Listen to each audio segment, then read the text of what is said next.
it. Okay, good questions, good answers here. Questions good. Question you certainly think highly of Buddhism. On ya Buddha Bada, yame highly think. I suppose the Northerners believed it is the only true religion and that all the others are false. I suppose I suppose I suppose solo da how can I solo? I suppose not Tinaro, Maminaro, you believe it is, you believe Buddhism is Buddha Badagarale, the only true religion. A man Badayat the Kupjete. So Mangane Badar Kubir, that all others are false. Amari Jibelu, no Nijoni Delu Natimari. And answer Babiola no Buddhist, Buddha Bada Modelua, who understands Buddha's teachings, Buddha ye, Tinjamu de Gunale, and then thinks Tine, that other religions are wrong. Buddha Modeludia, Buddha Garni, Tinjali Lutin, Tinjali Lutin Yarabo, no, not the child religions, dear, wrong Pinidelu, Tinjali Lutini Jama,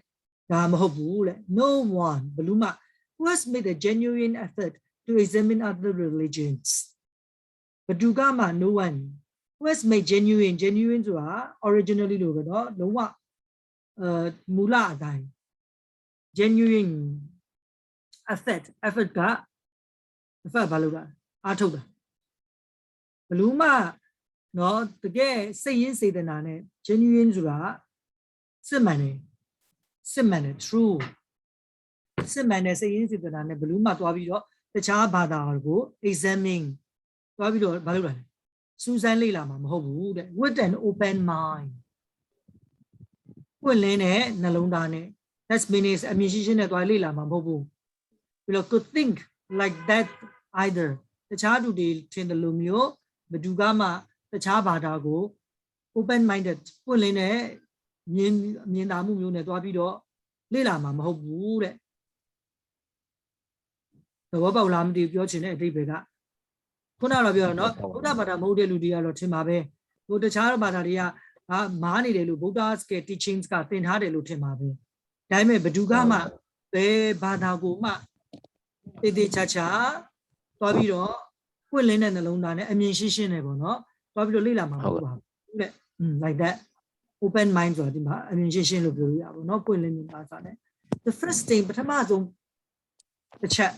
you noticed when you study the different religions, is just how much they have in common.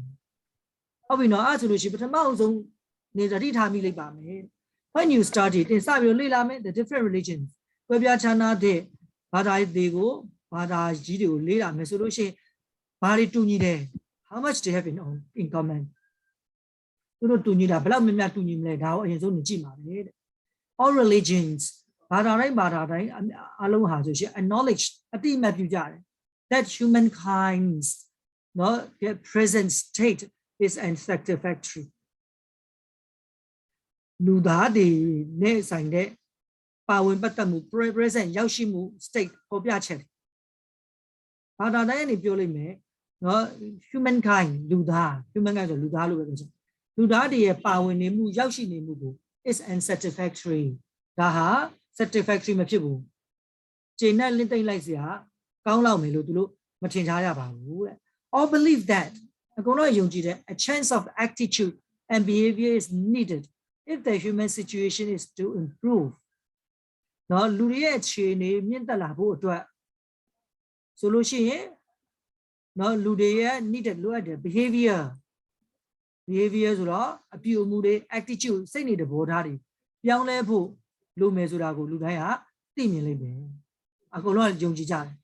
All teach Aloa Tinjabide and ethics that include love, kindness, patience, generosity, and social responsibility. And all accepts the existence of some forms of absolute. No, Bada Alunga Nido, religion material, no, or Bada Alunga teach Tinjabele and ethics, Chiwotekari, Tinjam, That includes I tell you about love, chicken about kindness, chinara about patience, satiate about generosity. Generosity that's means yeah you're not to pecan sujero. Yeah you're about and social lumuye saya responsibility. And all accept. The existence of some forms of absolute. Absolute ဆိုလုံးဝလိုမျိုးပုံစံမျိုးတစ်ခုခုနဲ့လို့လက်ခံကြကျွင်းမဲ့ ကျွင်းမဲ့ဟုတ်တယ်နော်လက်ခံကြတယ် they used သူတို့အသုံးပြုတဲ့ different languages ဘယ်ပြချာနာတော့ languages တွေကိုအသုံးပြုတယ် different names and different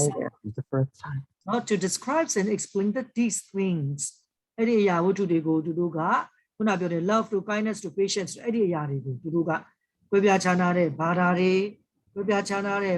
နာမည်တွေဘယ်ပြချာနာတဲ့သင်္ကေတတွေနဲ့သူတို့ပေါ်ကျူးပြီးတော့ပြောပြကြပါ It's only when people cling narrow-mindedly to their particular way of seeing things that intolerance, pride, self-righteousness arises. It is only that when people တချို့တို့လူတွေကတော့ cling ဆိုတာတွေ့ကပ်နေတာကန့်ညိနေတာ narrow-mindedly အမြင်ချင်းချင်းမြောင်မြောင်နဲ့တွေ့ကပ်နေတဲ့လူတွေအချို့တော့ရှိပါလိမ့်မယ် the particularly way တခြားသောနည်းလမ်းတစ်ခုခုအနေနဲ့ of seeing things အရာတွေကိုကြည့်တဲ့အခါမှာဘယ်လိုမျိုးလဲ intolerance မဖြစ်ဘူး intolerance tolerance ဆိုတာခံနိုင်တာ intolerance ဆိုတာခံနိုင်ရရှိတီးခံမှုမရှိဘူး pride ဆို proud နဲ့အနေလာတာပေါ့နော်မာနတွေနဲ့ and then self righteousness ကိုယ်သာလည်းမှန်ဆုံးအဲ့ဒီလိုမျိုးပေါ်ထွက်လာပြီးတော့အရာတွေကိုကြည့်တဲ့ narrow minded လူအချို့လည်းရှိပါလိမ့်မယ်ရှိပါတယ်သဘောပေါက်လားမသိဘူးသူကပြောတာတော့ဗုဒ္ဓဘာသာက manager ကလို့မားတယ်လို့ပြောတယ်လို့တို့နေကအဲ့ဒီလိုမျိုးဗုဒ္ဓဘာသာကိုအရင်အထင်ကြီးနေတယ်လို့ငါထင်တယ်လို့ပြောတဲ့အခါမှာသူကတော့မဟုတ်ဘူးနော်ဗုဒ္ဓဘာသာမှုတဲ့လူတွေကတခြားသောဘာသာတွေကိုမားနေတယ်လို့ဗုဒ္ဓသင်ကြားပေးနေလို့တို့ wrong understand ဖြစ်နိုင်တယ်လူကမှဘယ်ဘာသာတရားကိုမှနော်စစ်မှန်မှန်အားထုတ်ပြီးတော့သွားပြီးတော့လေ့လာမှာမဟုတ်ပါဘူးတဲ့ပထမဆုံးလူတွေကဘာလို့မှလဲဒီဒါကြည့်တဲ့ဘယ်ဒီမှာအကုန်လုံးတူညီချက်တွေဘာတွေရှိလဲဘာသာတွေအားလုံးထဲမှာအဲ့လိုမျိုးလေးကိုကြည့်မှာပေါ့နော်အကုန်လုံးကတော့သဘောထားကြဒါကြောင့်ပဲဘာလဲလူတွေကိုနော်လက်ရှိ present state လက်ရှိရောက်နေတဲ့အခြေအနေတွေကိုဘာသာအားလုံးကအတိမပြတာအခုလက်ရှိရောက်နေတဲ့အခြေအနေကို set and satisfactory သဘောမကျဘူးနှိမ့်ချမှုမရှိဘူးဆိုတာကိုလက်ခံကြလိမ့်မယ်နော်အကုန်လုံးကလူတွေကပို့ပြီးတော့မြင့်တက်လာဖို့ situation မြင့်တက်လာဖို့ပိုကောင်းမွန်တဲ့အနေထားရောက်ဖို့ဆိုလို့ရှိရင်เนาะလူတွေရဲ့အပြုအမူဆောင်ရွက်ချက်တွေနဲ့စိတ်နေစိတ်ထားတွေပြုပြင်ရမယ်ဆိုတာကိုအကုန်လုံးကယုံကြည်ကြတယ်เนาะအဲ့ဘာသာအားလုံးကသင်ကြားပေးလိမ့်မယ်ကျင့်ဝတ်ဆိုင်ရာတွေချစ်ခင်မှုကြိုင်းเนาะအဲ့ဒါတွေအကုန်လုံးသင်ကြားပေးတယ်เนาะလုံးဝခုနပြောတဲ့ absolute မြန်မာလိုနောက်တစ်ခုကပြန်လိုက်တာလည်းမမေ့ပါဘူးအကျွမ်းမဲ့အရင်ကောင်းတဲ့စကားလေးကเนาะအကျွမ်းမဲ့တည်ရှိမှုတွေကိုလက်ခံရမယ်ပေါ့เนาะဟုတ်ကဲ့ချို့တော့ဟိုဘယ်လိုယုံလိုက်မယုံလိုက်တာမျိုးမဟုတ်ဘူးเนาะအကျွမ်းမဲ့လည်းကြီးလက်ခံတာရှိတယ်ဆိုတာမျိုးခုနပြောတဲ့ kind of patience တို့အဲ့ဒီဟာရှိတယ်ဆိုအကျွမ်းမဲ့လက်ခံเนาะဒီအရာလေးကိုလည်းလူသားတွေအလုံးကိုလည်းသူတို့ကပုံစံမျိုးမျိုးเนาะပြပြချာနာတဲ့ပုံစံလေးနဲ့စကားတွေနဲ့စလုံးလေးနဲ့เนาะပုံစံဖော်ပြပြီးတော့သူတို့ပြောကြပါเนาะဒါပေမဲ့ narrow minded လူတွေရှိတယ်ဆိုတဲ့အကြောင်းကိုပြောတာပါ okay next one တော့မပြီးသေးဘူး okay တရားလောက်ဖတ်ပါဦးတပိုင်း imagine okay အောင်မင်းပိုင်ဖတ်ကြည့်လိုက်ပါဦး images Englishman a Frenchman a Chinese and Indonesia all looking at a cap. The Englishman said, "That's a cap." The Frenchman answered, "No, it's not. It's a test." Then the Chinese comments, "You are both wrong. It's a pie." Finally, Indonesian man looks at the other and says, "What fools you are? It's a kawan." Then the Englishman gets a dictionary and shows it to the other, saying, "I can prove that it is a cup. My dictionary says so. Thus your dictionary is wrong." Say that. Say that. The Frenchman Whenever. ဒီမျိုးဝင်စဖက်ကြည့်အောင် the Frenchman Frenchman, because my dictionary clearly says is yeah ရောက်ပြီ it is a because test my dictionary clearly says is a test. Chinese scoff. My dictionary says is a pine, and my dictionary is thousands of years older than yours. So it must be right. And besides this, more people speak Chinese than any other languages. So it must be a pie. Why they are squabbling and arguing with each other, and another man came up, drink, drink from the cup, and then says to the other, whether you call it a cup, a test, a pie, and cowan, the purpose of the cup is to hold water so that it can be drunk. Stop arguing and drink. Stop squabbling and refresh. Squabbling and refresh your thoughts. It's a Buddhist attitude. Attitude to other to religions Yes. okay အဲ့ဆိုတော့ဗာပြောကြလဲ imaging စိတ်ထဲမှာမှတ်ယူလိုက်ပေါ့နော်မှတ်ယူကြည့်လိုက်ပါ English လူတွေ Japan French လူတွေ Chinese က Indonesian ၄ယောက်ငါ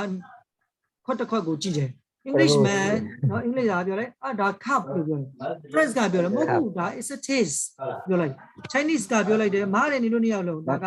ပေးလို့ခေါ်တယ် finally နောက်ဆုံးမှာ the Indonesians men love Indonesia လူက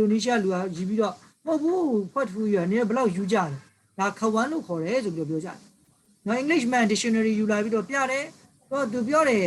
it prove that ငါတက်သေးပြနိုင်ဒါ cup ငါရဲ့ dictionary ကပြောတယ်အဲ့နဲ့ဆိုနေ့ dictionary မားနေတယ်လို့နောက်တစ်ယောက်ကပြောလိုက်တဲ့ French man ငါ dictionary မှာတော့ရှင်းရှင်းလင်းလင်းပဲရှင်းပြထားပါတယ်ဒါကတော့ thesis ဖြစ်တယ် the Chinese scoff ဆိုတာကလောင်ပြောင်တယ် Chinese ဒီတရုတ်ကလောင်ပြောင်ပြီးတော့ပြောလိုက်တယ်ငါ dictionary ကပေးလို့ပြောထားတယ် my dictionary is thousands of years older than yours ငါရဲ့ dictionary ကနေလို့ထထောင်ပေါင်းများစွာပို့ပြီးတော့နှစ်တိုင်းကြာနေပြီဒါကြောင့်ဒါမှန်လိမ့်မယ် and beside ပြီးတော့ခါချင်း more people speak Chinese than any other language နော်တခြားဘာသာစကားတဲ့ဆိုင်တရုတ်စကားပြောတဲ့လူတွေကပိုများတယ်ဒါကြောင့် it must be a pay လို့ခေါ်ရမယ် why they are squabbling ဆိုတာကတော့ကစားဖြစ်ကြ and arguing ညှင်းကုန်ကြ with each other တယောက်နဲ့တယောက်ကတော့ကစားဖြစ်ပြီးတော့ညှင်းကုန်နေကြ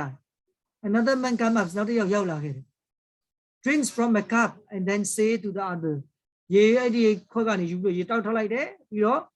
အချက်ပဲ whether you call it a cup taste or a pie or a cowan 你တို့ဘာလို့ပဲခေါ် the purpose of the cup is နော်အဲ့ဒီ cup ကယူရချက်ဟာဆိုရင် to hold water ရေကိုတည်ဆောင်ထားနိုင်မှုဖြစ်တယ်ပြီးတော့ so it can be drank အဲ့ဒီရေကိုတောက်ဖို့ပဲဖြစ်တယ် stop arguing and drink ညံတော့ညင်းကုန်နေနဲ့တောက်လိုက် stop squabbling ကတော့ကစားဖြစ်မနေနဲ့ and refresh your thirst တည့်ရဲ့စာရင်ငတ်တဲ့ရင်ငတ်မှုကိုဖြည့်သိမ့်လိုက် refresh ဆိုတော့ဒီအင်္ဂလိပ်လိုရိုးဆိုတော့ refresh လမ်းဆန်းအောင်လုပ်တာပေါ့နော်ဒါပေမဲ့ဒီမှာဖြည့်သိမ့်လိုက်ပေါ့နော် this is a Buddhist ဒါ Buddha ရဲ့ attitude to other religions တခြားသော religions တွေကို Buddha ဘာသာဝင်တွေရဲ့ attitude သဘောထားပဲတဲ့သဘောထားပဲဒါတော့တရားအမျိုးမျိုးခေါ်နေဘလို့မှဘာပြောကြမလို့လိုချင်တာတကူကအဓိကတန်တရားနေလွတ်ဖို့ပဲဟုတ်ကဲ့Okay questions ညင်ကုန်နေလဲအလကားပဲပေါ့လေဟိုကကြီးတယ်ဒီဟာကဖြစ်တယ်ကျွန်တော်တကူက manager တကူကမာအဲ့ဒါမျိုးကိုပြောတာမဟုတ်ပေါ့ Okay next one some people say all religions are really the same တခြားလူကပြောတယ်အကုန်လုံးအတူတူပဲ Would you agree with them ဒါကိုခင်ဗျားတို့သဘောတူပါသလားလဲ Okay I'll move by first paragraph would you read for me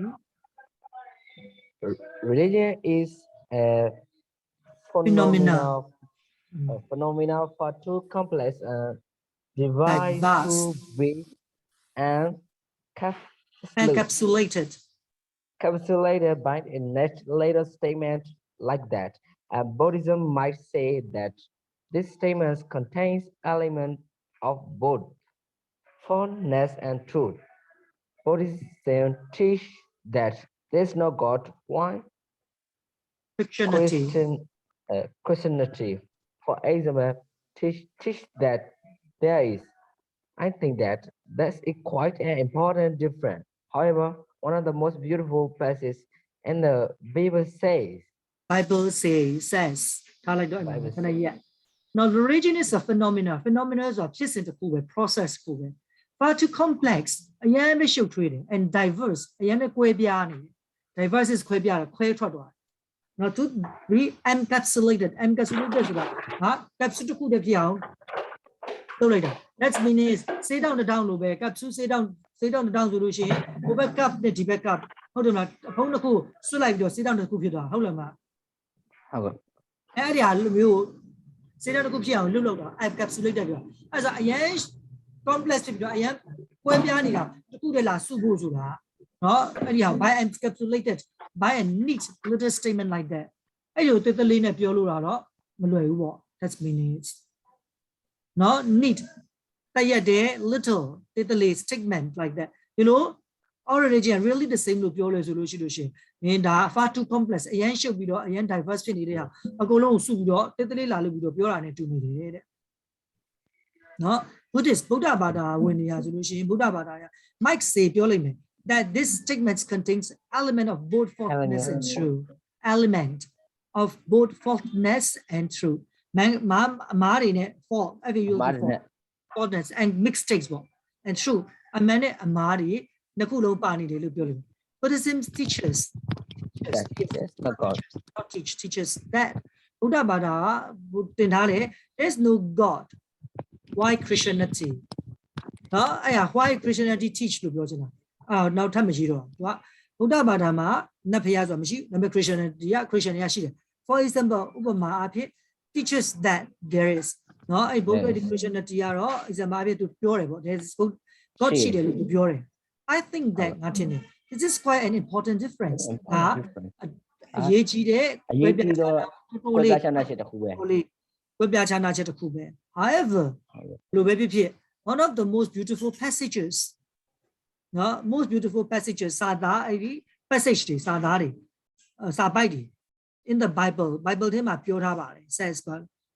if I speak the languages of men and angels but have no love I'm only a noisy gong or a clanging cymbal and then if I have the gift of prophecy and can understand all mysteries and all knowledge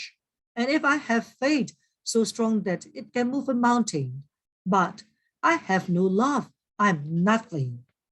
so if I speak the languages of men and angels လဲနော်လူဆိုလူသားပေါ့နော် man လို့ပဲသုံးလိုက်တယ်လူသားတွေရဲ့နော် angels နတ်တွေရဲ့စကားကိုငါပြောခဲ့တယ်ဆိုရင်ဒါပေမဲ့ပြောပြီးတော့ no love အချစ်လည်းမရှိဘူး I'm only a noisy gong အဲ့ဒါဆိုရင်ငါဟာဆိုလို့ရှိရင်အဲ့လိုမဲ့နားကြီးတဲ့ gong မောင်းရိုက်တဲ့မောင်းပြောတာနော်နော် order မို့ clinging symbol တခြားတော့ကိုရိုက်နေတော့နော် clinging ဖြစ်နေတယ် clanging clang ဆိုတာဂလောင်မိတာဂျိုင်းနေတဲ့အတန်နဲ့တန်မိတဲ့အရာဝတ္ထုတစ်ခုပဲဖြစ်မယ် if I have the gift of prophecy ဆိုတာရှေ့ဖြစ်တွေကိုပြောတဲ့လူနော်အဲ့ဒီလိုပြောတတ်တဲ့ power တွေ gift တွေလက်ဆောင်တွေကိုရှေ့ဖြစ်တွေကိုပြောနိုင်တဲ့လက်ဆောင်တွေကိုပေးနိုင်တဲ့လူဖြစ်ခဲ့တယ်ဆိုရင် I now and understand all the mysteries ပြီးတော့ mystery ဝမ်းနဲ့ခြေကွဲမှုတွေကိုအားလုံးနားလည်တဲ့လူဖြစ်ခဲ့တယ် and ပြီးတော့ all knowledge ဘုဟုတုဒအကုန်လုံးသိတဲ့လူဖြစ်တယ် and ပြီးတဲ့အခါမှာ if I have faith ငါယုံကြည်တယ် so strong ငါအရင်ယုံကြည်တယ် that I can move a mountain နော်ဒီတောင်တစ်ခုလုံးငါရွှေ့နိုင်တယ်ဆိုတော့အားလက်စီတန်ကြီးမားတဲ့တန်မာမှုရှိတယ်လို့ငါယုံကြည်တယ်but I may I have no love အဲ့လိုမျိုးရှိပေမဲ့လည်းအချစ်မရှိဘူးဆိုရင် I am not ငါဘာမှမဟုတ်ပါဘူးတဲ့ if I give all I possess to the poor and even surrenders my body to the flames but I have no love I gain nothing နော်အကယ်၍ငါပေးနိုင်တယ် all I possess ပိုင်ဆိုင်တာပိုင်ဆိုင်မှု ဒီမှာ verb ပဲဖြစ်တယ်ပိုင်ဆိုင်သမျှပေါ့နော်ငါပိုင်ဆိုင်တာအားလုံးကိုငါပေးနိုင်တယ်သူကဆင်းရဲတဲ့တူ ပေးတယ် ဆင်းရဲလို့ပေးနိုင်တယ် and even surrender my body ငါကိုယ်ခန္ဓာကိုကိုတခု surrender ဆိုလက်နဲ့ချဆိုကိုယ်ခန္ဓာကိုချပေးပြီးတော့ to the flames မိတောက်တွေထဲမှာတော့ချပေးလိုက်မယ် ဆောက်ပါ သူတော်မှ but I have no love ငါစီမှာအချစ်မရှိရင် I gain nothing ငါဘာမှရမှာမဟုတ် nothing ဘာမှအကျိုးမမရဘူး love is patient ချစ်ချင်းမြတ်တာဆိုတာ patient ကျင်နာမှုပဲ love is kind အော် patient စိတ်ရှည်မှုနဲ့ကျင်နာမှုဖြစ်ပါတယ် ကျင်နာမှု is that's not envy envy ဆိုတာမနာလို့ okay မနာလို့ နော်မနာလို့မဖြစ်ဘူး is that's not boast boast boast ကကြွားဝါတာလို့ထင်တာ boasting boast ဟုတ်တယ်ဝင်ကြွားတယ်ကြွားဝါနော်ဒါကြွားဝါတာမဟုတ်ဘူး it's not proud ကြွားဘူး proud ဘုံယူတာမဟုတ်ဘူးတဲ့နော်အဲ့ဒါလေးမဟုတ် love is not rude love chicken ချင်းဆိုတာ rude အရင်ဆိုင်မဟုတ်ဘူး it's not such seeking ကိုယ့်ဘာကိုဂျိုးပဲရှာနေတာမဟုတ်ဘူး ဟုတ်တကောမ တော့ကိုဂျိုးလောက်တာ it's not easily anger လွယ်ကူကူနဲ့ဒေါသမဖြစ်ဘူး it keeps no record of wrongs down no record မမှတ်ထားတာမရှိဘူး record မှတ်တမ်းမရှိဘူး wrong တာမကောင်းတာမဟုတ်တာတွေကိုဟိုပြုလုပ်တယ်ဆိုတော့မှတ်တမ်းမရှိပါဘူးတဲ့ that's meaning is မမှတ်ထားဘူးဗောလေအမှတ်အသေးမထားဘူးဗောမြန်မာလိုပြောရင်တော့ဟိုတည်းကတူ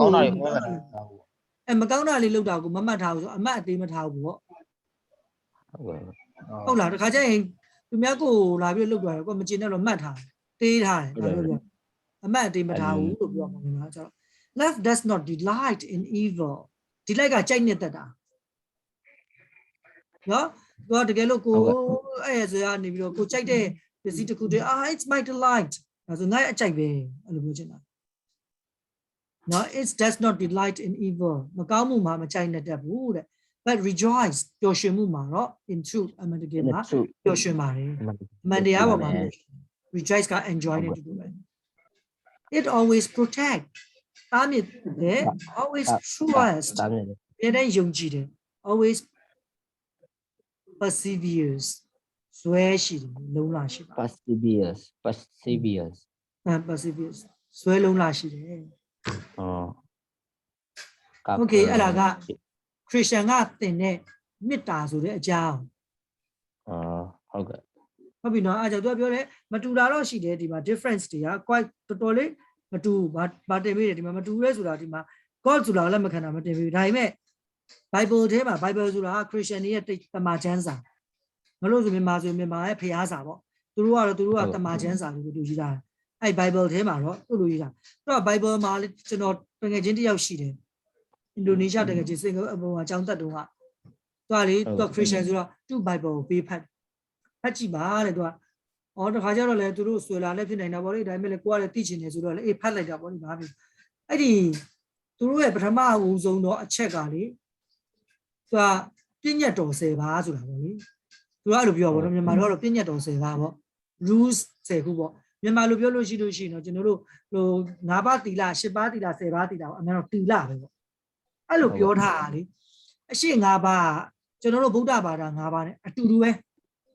အတူတူဟုတ်ပါဘူးဒီပုံစံနဲ့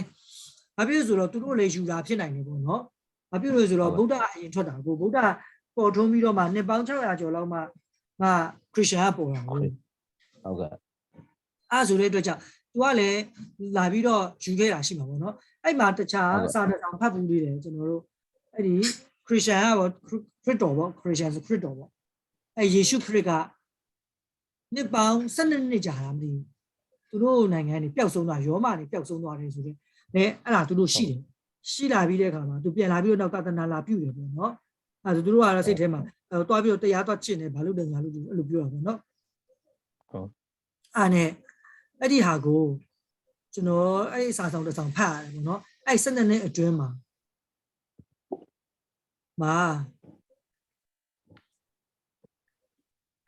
12နှစ်အတွင်းမှာဘယ်သွားလဲဆိုတာကိုသူရေးထားတာပေါ့နော်အဲ့ဒီစာဆောင်ဖတ်အဲ့စာတန်းတစ်ဆောင်ဖတ်ကျွန်တော်ပြန်ရှာလိုက်ပါဦးအဲ့လိုတော့တင်ကျွန်တော်တို့လေ့လာလို့ရတယ်သူကဘာပြောထားတယ်ဆိုတော့အဲ့12နှစ်အတွင်းမှာသူကရောမနိုင်ငံကနေပြီးတော့သူတို့ တင်ထားတဲ့ဟာမဟုတ်ဘူးသူတို့ရဲ့ပထမဆုံးမှာအယူရပါဆိုရင်ကိုကမျက်စိတစ်ဖက်ပေးလိုက်ရရင်သူများမျက်စိတစ်ဖက်ပြန်ပေးရ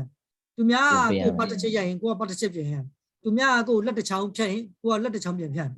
အဲ့လိုမျိုးသူကသူ့တမချန်းစာပထမတမချန်းစာအဲ့လိုမျိုးရေးထားအဲ့တော့သူကမနစ်မြို့တဲ့အတွက်ကြောင့်မို့နော်မကြိုက်တဲ့အတွက်ကြောင့်သူကအဲ့ဒီကုံတယ်တွေနဲ့လိုက်လာခဲ့တယ်ပေါ့နော်လိုက်လာခဲ့ပြီးခါကျတော့ဘယ်ကိုရောက်တော့တိဘက်ကိုရောက်သွားတယ်ဆိုပြီးတော့ရေးထား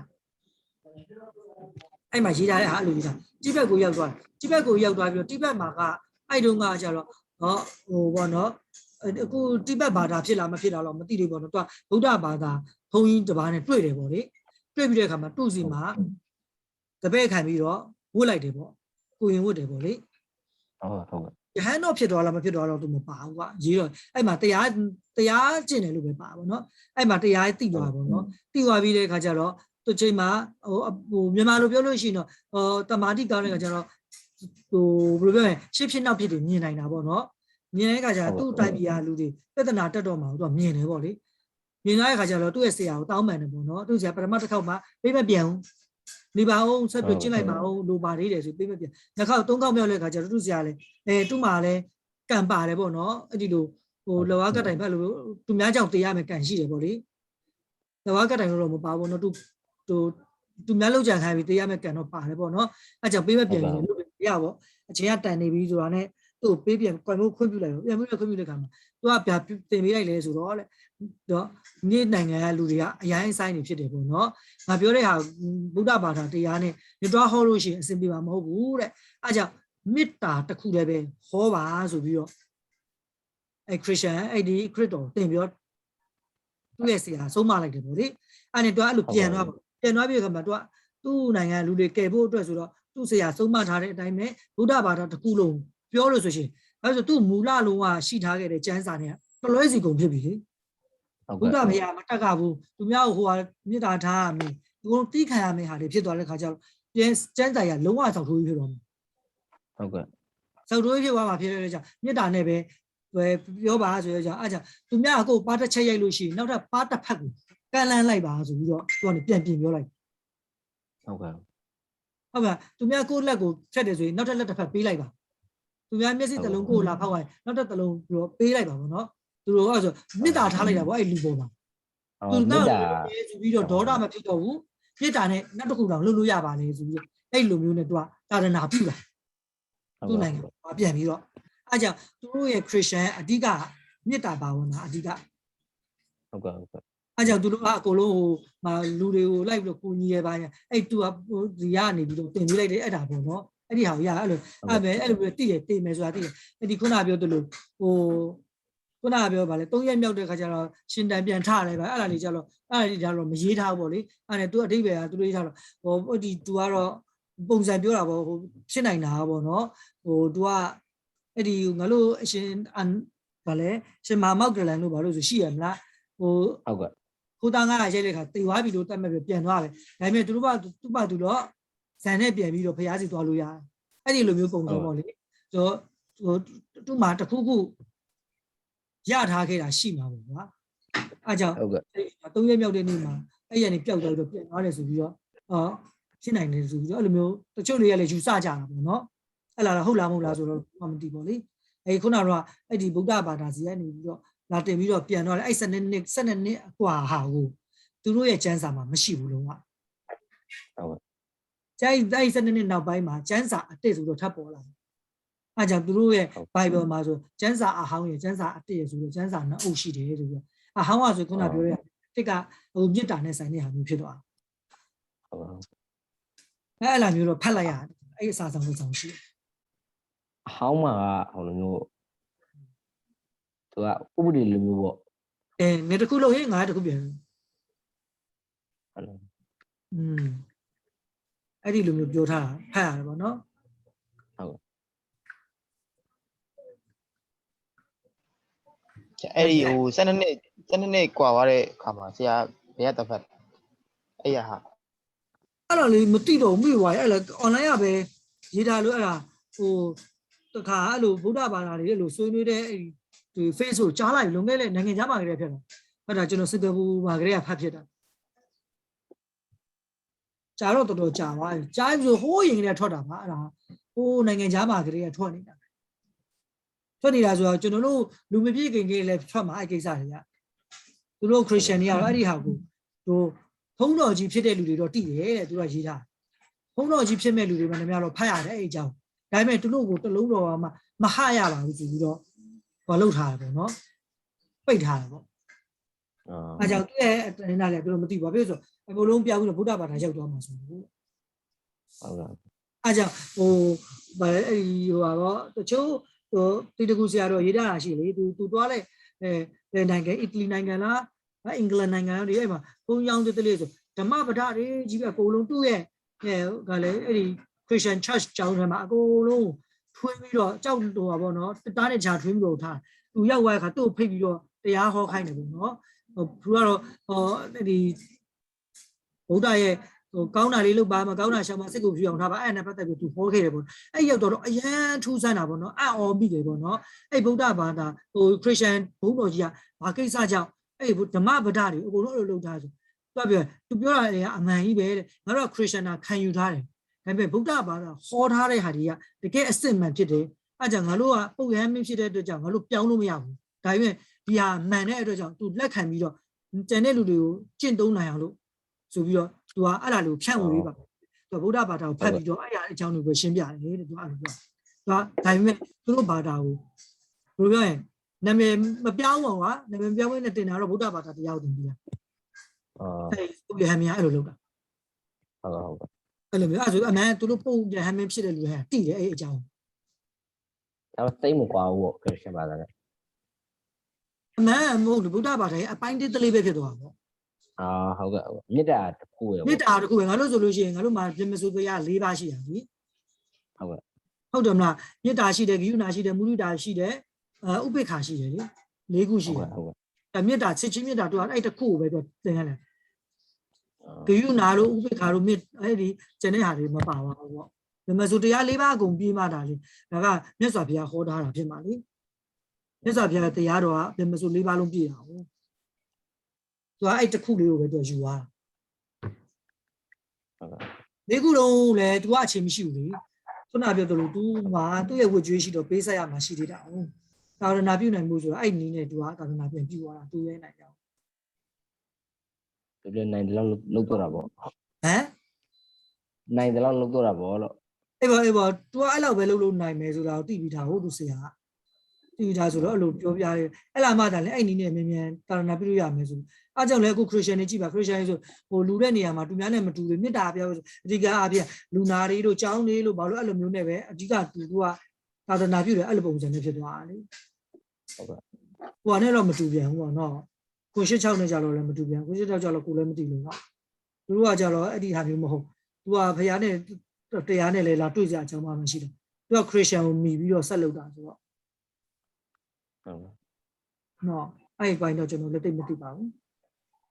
တို့ပြောတော့လေခရစ်ယာန်သူတို့ရဲ့ကျမ်းစာကိုအင်္ဂလိပ်လိုပြန်နေပါပြောဘယ်လိုလုပ်ဖြစ်နိုင်မလဲပေါ့နော်နေစဉ်းစားကြည့်လေခရစ်ယာန်ပြီးတော့နောက်ထပ်3နှစ်ပေါင်း300ကျော်လောက်ကြာမှသူ့ဟာပြစ်တာလေဘလို့ခိုးမလဲစဉ်းစားကြည့်ပေါ့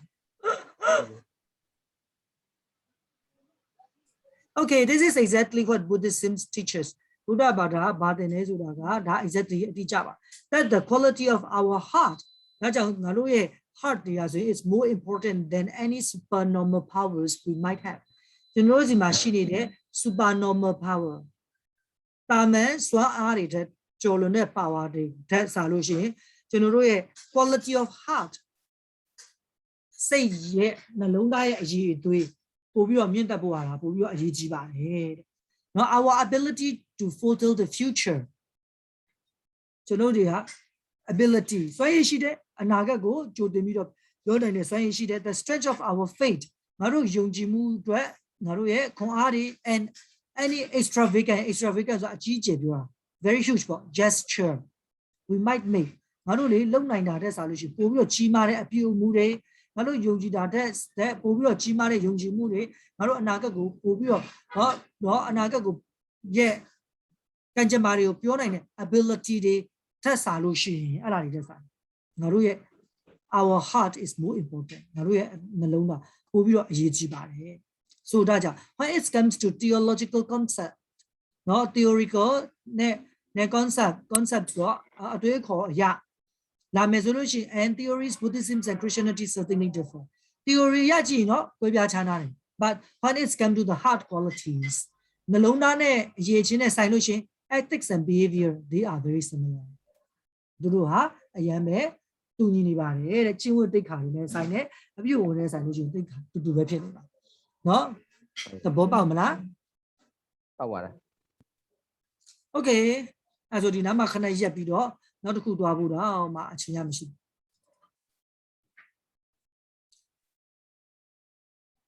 ကျွန်တော်တို့ဘယ်နားရောက်သွားပါလဲမနေ့ကပြတ်သုံးဖြာ past life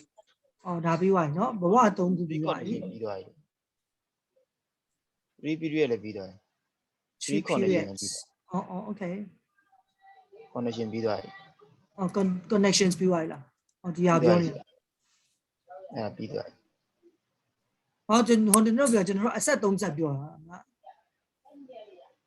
okay first connection စမှာနော် ဟုတ်ကဲ့ နော်ချိတ်ဆက်မှုအချိတ်သုံးခုမှာဆိုလို့ရှိရင် first connection is between the စင်္ခါရ and ဝိညာဏသင်္ခါရနဲ့ဝိညာဉ်ကြားထဲမှာဖြစ်ပါတယ် constitute the connections between past causes and the present effect okay အတိတ်ကာလရဲ့သင်္ခါရနဲ့အခုအတိတ်တကူအတိတ်ကာလ past life ရဲ့ causes နဲ့ present life ရဲ့ effect ကိုလာပြီးတော့တွဲနေတယ် second connection ဒုတိယ connection between the ဝေဒနာနဲ့သင်ညာ constitutes the connections between the present effects and the present cause okay present effect နဲ့ present cause ဒီနှစ်ခုကိုချိန်ထားတာဖြစ်တယ် second connections third connections between the ဘဝ and ဇာတိဘဝနဲ့ဇာတိကိုပြောတာအဲကြောင့် connections between present causes and the future effect present လက်ရှိဖြစ်နေတဲ့ causes တွေနဲ့ future effect တွေကိုပေါင်းထားတာချိန်ထားတာဖြစ်ပါတယ်တဲ့အဲကြောင့် the first and the third connections cannot be broken unless one has attained nibbana နိဗ္ဗာန်ကိုမရောက်မချင်းတော့ပထမ connection နဲ့ third connection ကတော့ဖြုတ်ချလို့ရမှာမဟုတ်ဘူး it is occur between the ending of the previous life and the beginning of the new one ဘာကြောင့်လဲဆိုရင်သူတို့ဟာရှေးဘဝရဲ့အဆုံးနဲ့နောက်ဘဝရဲ့အစကြားမှာဖြစ်နေတဲ့အတွက်ကြောင့်ဖြစ်တယ် now what we are connected about is the second connections အခု concern ကျွန်တော်တို့အခုစိတ်ဝင်စားတာက second connection အတွက်ပဲစိတ်ဝင်စားတာဆိုတာကဝေဒနာနဲ့ပညာကြားထဲမှာ if we practice vipassana bhavana and develop mindfulness ကျွန်တော်တို့ဝိပဿနာကျင့်နေဆိုလို့ရှိရင် mindfulness ကို develop တိုးတက်အောင်လုပ်လာခင် we can avoid feelings developing into craving ခံစားချက်တွေကိုနော်ဆွဲညှိမှုတွေဖြစ်အောင် avoid ရှောင်ကျဉ်နိုင်မယ်ဆိုလို့ရှိရင် we are able to know ဒါတတိထား seeing as seeing anger as anger desire as desire မြင်နဲ့ဒေါရထိုင်ဒေါရထွက်တဲ့ဆန္ဒရှိဆန္ဒရှိအဲ့လိုပဲဖြတ်ထားခဲ့နိုင်ရမယ် if so အဲ့ဒီလိုဆို instead of vivana developing into the tinya vivana will develop into pinya and wisdom နော်ဝေဒနာနဲ့